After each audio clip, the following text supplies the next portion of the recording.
जय श्री राम दोस्तों। आखिर एक लड़की का घर कौन सा होता है? पिता कहता है पराया धन है, ससुराल वाले कहते हैं पराए घर से आई है। आखिर एक स्त्री का घर कौन सा होता है? सुनिए स्त्री का घर दर्द भरी कहानी पसंद आए तो लाइक शेयर एंड सब्सक्राइब ज़रूर कीजिएगा। रात का समय था और मुझे जोर का डर लग रहा था। इस वक्त मायके जाकर सबको क्या बताऊंगी कि रात के इस पहल में अकेली क्यों आई हूँ। मेरा पति कहाँ है, जबकि मेरा पति कैसे आता। मैं तो उससे लड़ झगड़ कर आ गई थी। उस व्यक्ति ने मुझे एक बार भी नहीं रोका, बल्कि साफ साफ कहा था कि तुम जा तो रही हो, लेकिन याद रखना वापस भी तुम्हें खुद ही आना पड़ेगा। मैं तुम्हें लेने नहीं आऊँगा। इतने कांटेदार शब्द थे ना उसके, और बोलने का ढंग तो उससे भी ज़्यादा खतरनाक था। मेरे तो आंसू रुक ही नहीं रहे थे। बदनामी का एहसास मुझे अंदर से काट रहा था। मुझे कुछ और समझ में नहीं आ रहा था। अपनी मर्जी की शादी करने के बाद भी मेरा गुजारा नहीं हो रहा था। शायद सच कहते हैं लोग, प्यार मोहब्बत कुछ भी नहीं होता, सब कुछ पैसा ही होता है। जब इंसान की इच्छाएं पूरी नहीं होती तो उसका प्यार से दम घुटने लगता है। और मेरी इच्छा तो छोड़ो, ज़रूरतें भी पूरी नहीं हो पा रही थी। मुझे आज भी वो दिन याद है जब माँ और भाई ने मुझसे कहा था कि अच्छे से सोच लो। फिर मैंने अपने पति को देखा, उसके चेहरे पर मायूसी थी। मैंने कहा कि मैं तो शॉर्ट कपड़े ही पहनती हूँ, आज कौन सा मैंने पहली बार पहने हैं। और उसने साफ साफ मना कर दिया कि अब तुम मेरी पत्नी हो, मुझे ऐसे कपड़े पसंद नहीं हैं, कपड़ा अभी बदल लो। मैं तो कुछ बोल ही नहीं पाई। मुझे उस दिन एहसास हुआ था कि मर्द की फितरत कितनी दोगली होती है। उसे महबूबा तो मॉडर्न कपड़े में चाहिए होती है और पत्नी घूंघट में छिपी हुई। मैंने गुस्से में कपड़े चेंज कर लिए, लेकिन मेरा मूड पूरी तरह से ख़राब हो चुका था। एक तो घर में एसी भी नहीं था, गर्मी से मेरी जान निकल रही थी। अगर मैं ज़रा सा खुश होती थी तो वो खुशी भी मुझसे छीन ली थी। फिर मेरा गुस्सा उस वक्त आसमान को छूने लगा जब मैंने ड्राइवर को फ़ोन करके अपने घर बुलाया कि हम दोनों को मेरे पति के दोस्त के घर ड्रॉप कर देगा। लेकिन मेरे पति ने मुझसे पूछे बिना ही उसे घर वापस भेज दिया और साफ साफ शब्दों में कहा कि मेरे दोस्त मेरी हैसियत को जानते हैं। मैंने तुमसे शादी की है, तुम्हारी दौलत से नहीं। अब जैसे मैं रहता हूँ तुम्हें भी वैसे ही रहना पड़ेगा। और फिर हम बिना एसी की टैक्सी में बैठकर गए। मेरी हलक में कुछ अटक चुका था। आज तो आंसू उमड़ उमड़ कर बाहर आ रहे थे। मैं मुश्किल से उन आंसुओं का गला घोंटने में लगी हुई थी। हम अब पहुँचे कुछ पता ही नहीं चला।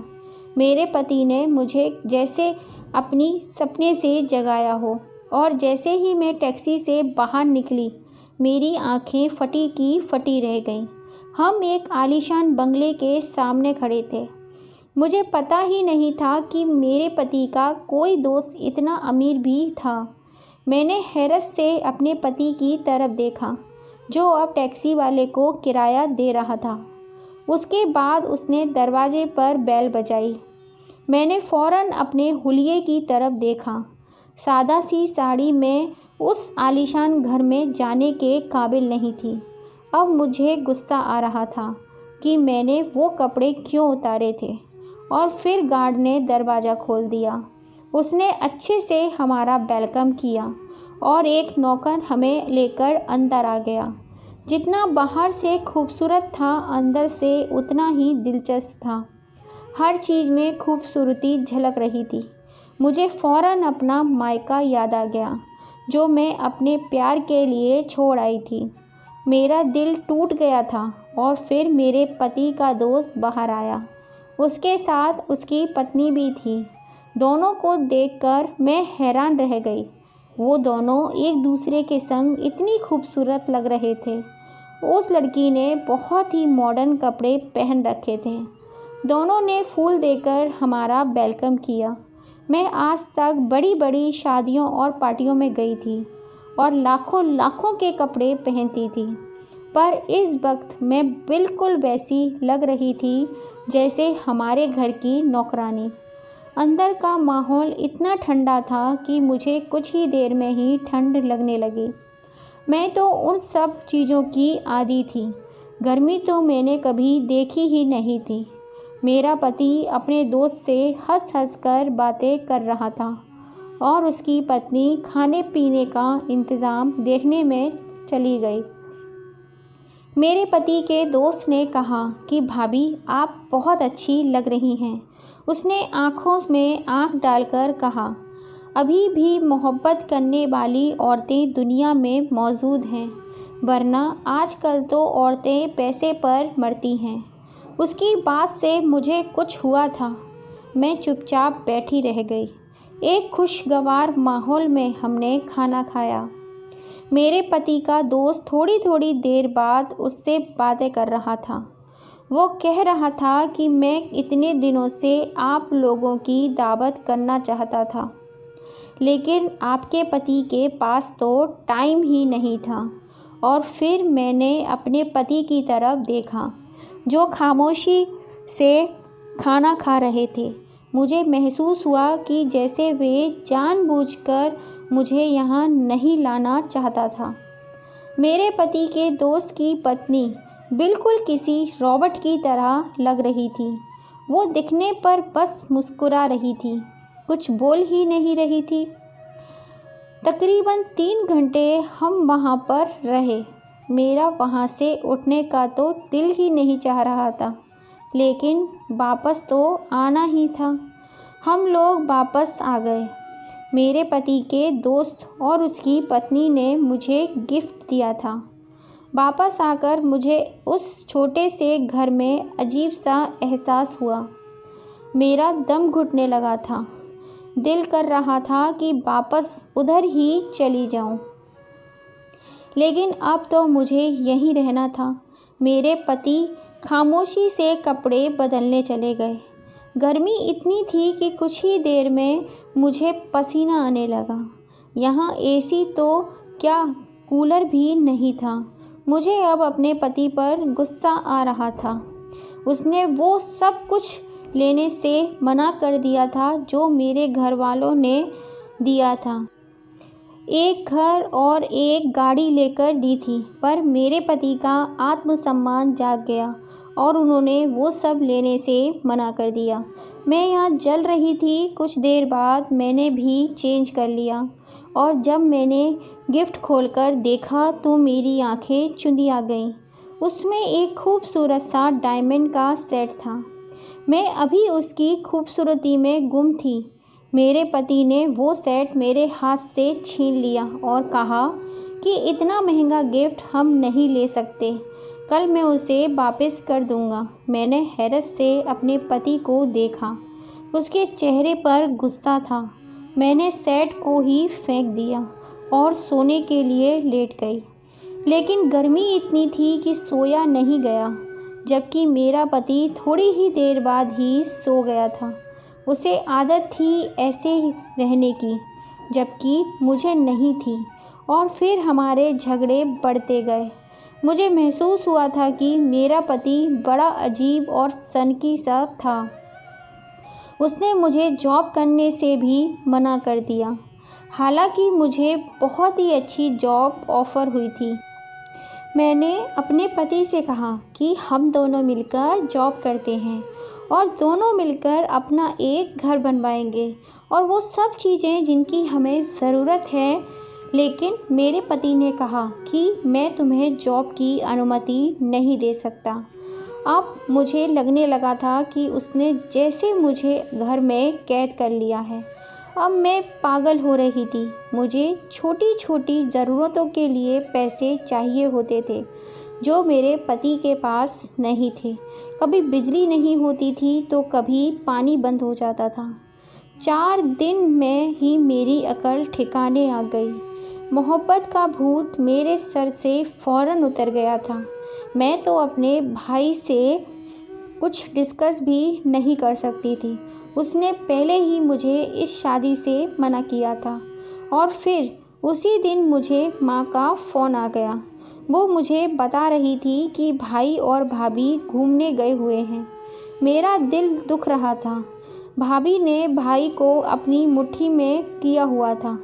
वैसे तो भाभी बहुत अच्छी थी, लेकिन मेरा भाई उसकी मर्ज़ी के बिना कुछ भी नहीं कर सकता था। मुझे नए कपड़े की ज़रूरत थी। मेरे पास कपड़े के कम जोड़े थे। मुझे कुछ कपड़े खरीदने थे। मैंने बातों ही बातों में माँ से कहता तो उन्होंने मेरे अकाउंट में पैसे भेज दिए और मैं खुश हो गई।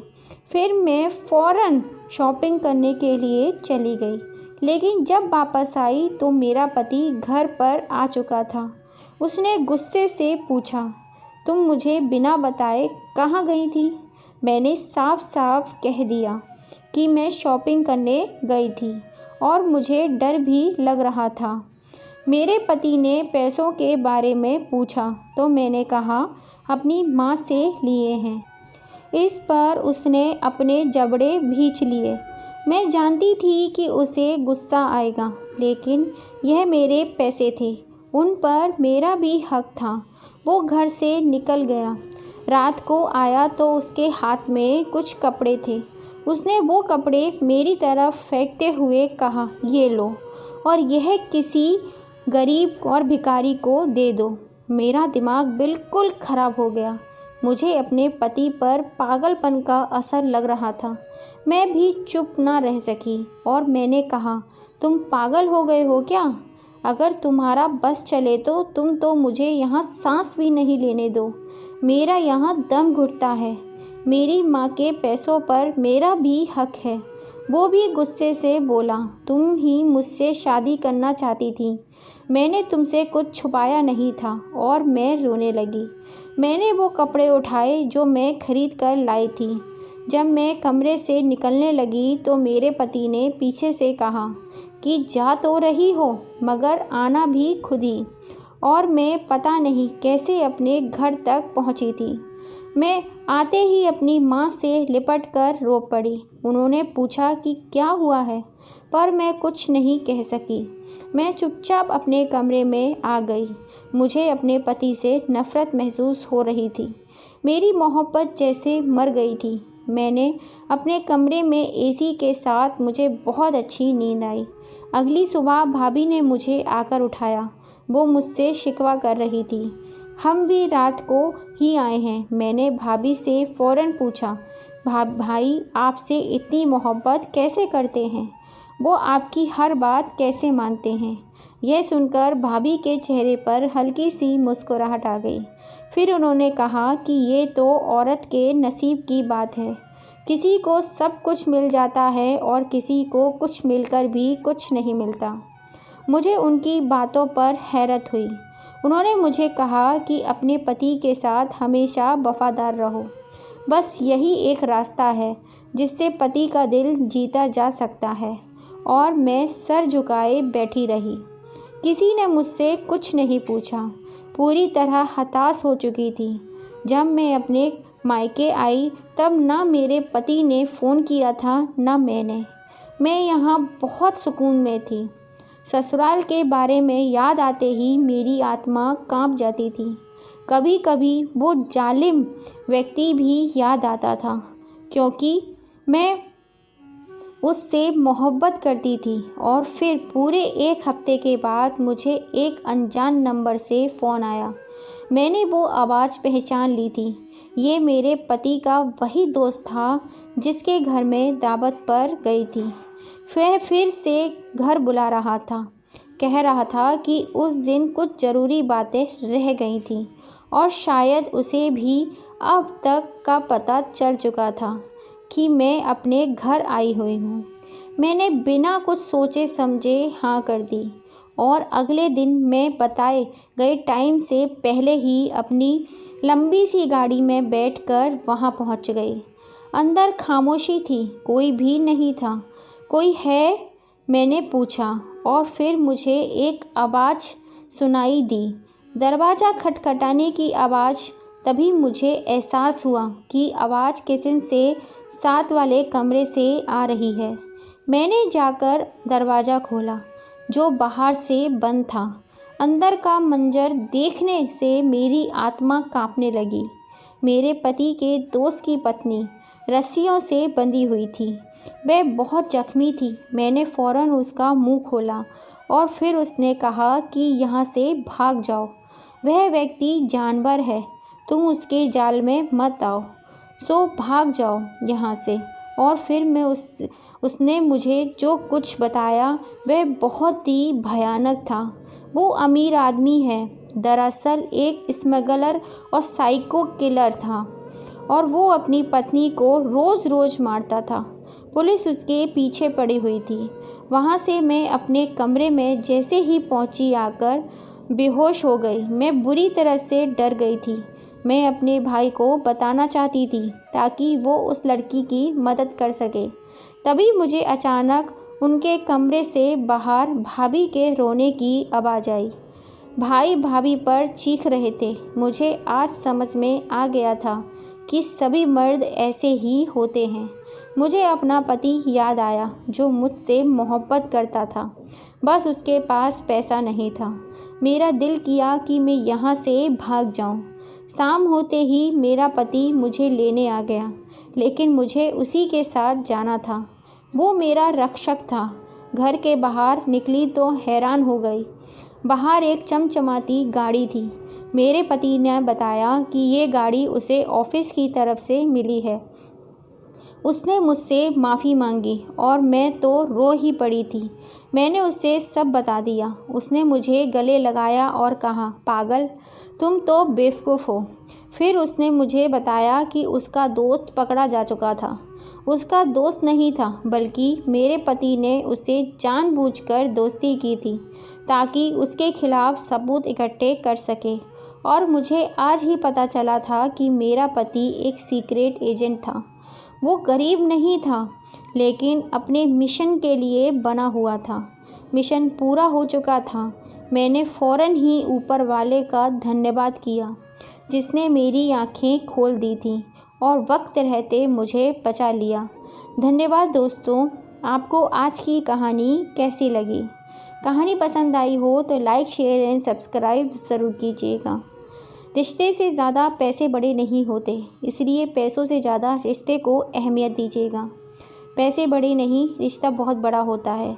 छोटी छोटी बातों पे अपने रिश्ते को मत तोड़िएगा। जय श्री राम दोस्तों।